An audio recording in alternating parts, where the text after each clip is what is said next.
STF define a tese final do julgamento sobre marco temporal. O Supremo Tribunal Federal pode definir na quarta-feira, dia 27, a tese final do julgamento que derrubou o marco temporal para a demarcação de terras indígenas. Entre outros pontos que estão discutidos está a possibilidade de indenização a particulares que adquirirem terras de boa-fé e se o pagamento seria condicionado à saída dos agricultores das áreas indígenas. Nesse caso, a indenização por benfeitorias e pela terra nua valeria para proprietários que receberam dos governos federal e estadual títulos de terra que deveriam ser consideradas como áreas indígenas. Também pode ser debatida a questão do ministro da Corte Dias Toffoli para autorizar a exploração econômica das terras pelos indígenas. Pela proposta, mediante a aprovação do Congresso e dos indígenas, a produção da lavoura e dos recursos minerais, como o potássio, poderiam ser comercializados pelas comunidades. A possibilidade de exploração econômica dos territórios é criticada pela Articulação dos Povos Indígenas do Brasil, a PIB. Para a entidade, a medida ameaça a sobrevivência dos povos. A história recente nos mostra que a existência de empreendimentos para extração de recursos hídricos, orgânicos e minerais, na prática, gera a destruição de territórios indígenas, a contaminação de populações por agentes biológicos e químicos, como o mercúrio, e o esgarçamento do tecido social dessas comunidades, além de enfraquecer ou inviabilizar sua soberania alimentar e submeter mulheres e crianças à violência física e sexual, disse a entidade. A sessão da quarta-feira, dia 27, será a última da presidente da Corte, Rosa Weber, no Supremo. A ministra deixará o tribunal no dia seguinte, ao completar 75 anos de idade e se aposentar compulsoriamente. A posse de Luiz Roberto Barroso no comando da Corte será na quinta-feira, dia 28. As informações são da Agência Brasil. Reginaldo, gostaria da sua análise frente a duas situações. Primeiro, nós falamos de terras indígenas e temos o índio como um guardião da natureza. É essa observação que a gente faz. Aqui é uma reserva indígena. Tudo bem, então aqui você não pode explorar nada. Então ele é como um guardião, porque ele tem a terra, é um espaço para ele ocupar, mas ele não pode explorar.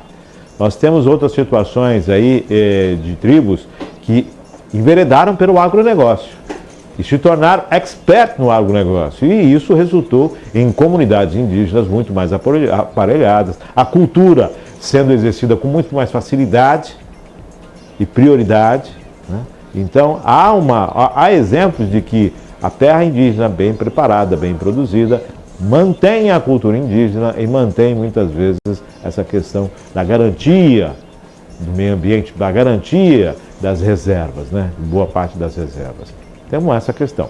Marco temporal é outra situação em que o Supremo ele envereda para um caminho legislativo e que, na verdade, não adianta nada essa resolução aqui, porque a lei tem que estar determinada base legal. Novamente, o Supremo, ao invés de apontar uma situação que vem legislando. Culpa também da letargia, dessa velocidade pífia que o Congresso exerce sobre muitos dos temas. Reginaldo, suas observações.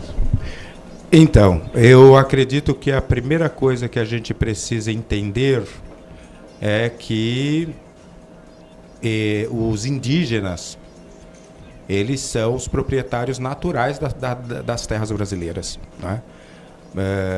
A gente, com o passar dos anos, desde a chegada dos portugueses em 1500, a gente teve que aprender a conviver com os indígenas. É claro que nesse aprendizado, dentro das condições e possibilidades que os portugueses tinham, né, já com uma tecnologia muito mais avançada, não é? Questão de armas, a própria navegação, que já tinha, os portugueses e os espanhóis tinham muito desenvolvido.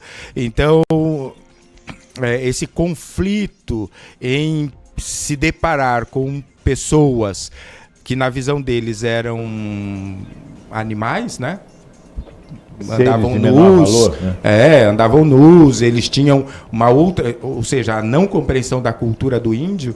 Então, enfiou na cabeça deles de que eles tinham o direito de subjugar, não é? De dominar, porque eram diferentes, não é? Embora fisicamente semelhantes, culturalmente inferiores. Busca da riqueza, né? Busca da riqueza. Então, nós carregamos isso até hoje. não é? Nós carregamos. E aí é por isso que se tem que discutir marco temporal, tem que se discutir. E aí eu acho que a primeira discussão, o primeiro ponto que você traz, existem tribos indígenas que descobriram que eles podem trabalhar a terra, que isso é bom para eles. Ou seja, eles assumem certos aspectos, né, da cultura, da nossa cultura, e levam para a cultura deles sem perder o amor e o valor que eles dão à terra.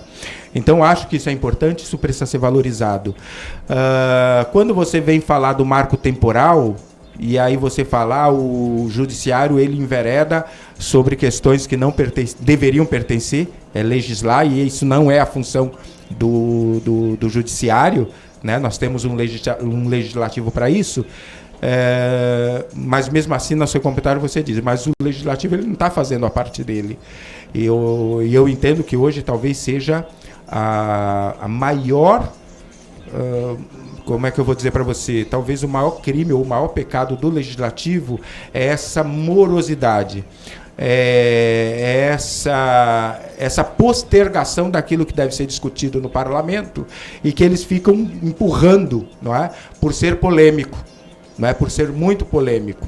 Porque a gente tem que entender, eu acho que o brasileiro tem que entender, a sociedade brasileira tem que entender que hoje o agronegócio ele tem um poder gigantesco dentro do parlamento, não é?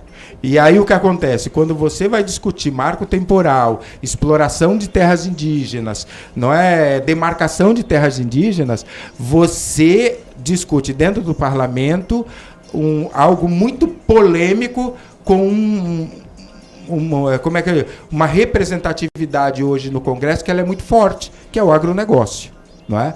Porque você discutir marco temporal dentro do parlamento, você discute interesses do agronegócio, não é?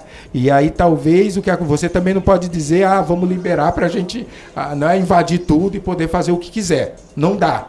Eles sabem que não dá. No entanto, não dá também para você dizer que você deve congelar as terras indígenas. E aí, no não saber o que fazer, você fica empurrando algo e aí deixa no limbo um assunto que é muito importante.